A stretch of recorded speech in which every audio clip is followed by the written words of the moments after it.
جب زبان بک جائے اور قلم غلام ہو جائے تو ماضی کی تابندگی اور سلطانی حال کی شرمندگی اور پشمانی میں بدل جاتی ہے۔ صدر علی وقار اللہ کے دربار میں سر جھکانے والے اہل ایمان آج باطل قوتوں کے سامنے سر جھکائے کھڑے ہوئے ہیں۔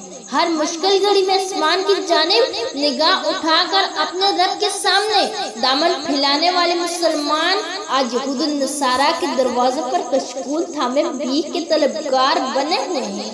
میدان جنگ میں نعرہ تکبیر بلند کر کے لشکر کفار کو نیست و نابود کر دینے والے سپہ سالار آج فلسطین کی حالات زار، برما کی چیخوں پکار اور کشمیر کے زخم سے چور و جور لاچار پر بے حس و حرکت پڑے ہوئے ہیں۔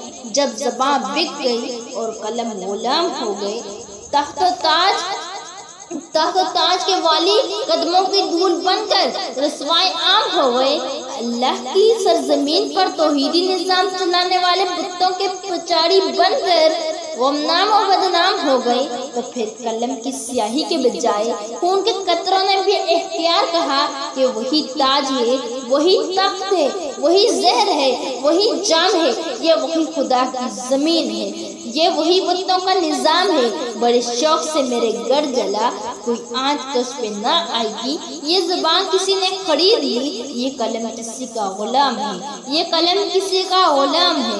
صدر علی وقار جب زبان بک جائے اور قلم غلام بن جائے تو مسلمان رشدی جیسے لوگ تو گستاخ رسول کا ارتکاب کرتے ہوئے شرمناک تقریر لکھتا ہے۔ جب زبان بک جائے اور قلم غلام بن جائے تو نور ڈاہری جیسے لوگ دشمن اسلام اسرائیل کے قصیدے پڑھتے ہیں۔ جب زبان بک جائے اور قلم غلام بن جائے تو وسیم رضوی جیسے لوگ آیت ربانی کی صفات قرآنی سے مٹانے کی درخواست دائر کرتے ہیں۔ صدر علی وقار اس زبان کی فروخت اور قلم کی بحکومی نے ہم سے ہمارا سب کچھ چھین لیا۔ آج صفحات سیاہ کار ہو گئی، حرمت تار ہو گئی، سیاست فنکار ہو گئی، وکالت کلاکار ہو گئی، صداقت شرمسار ہو گئی، اور ہماری عزت و حرمت اس بکاؤ زبان اور قلم کا شکار ہو گئی۔ تو پھر جب کو خریدار اس قلم اور زبان کی قیمت ادا کر دے تو پھر یہ دونوں بکاؤ اشیاء تو معشومین کے سامنے مانند طوائف ناچنے لگتے ہیں۔ آپ سب کی سماعت کا شکریہ۔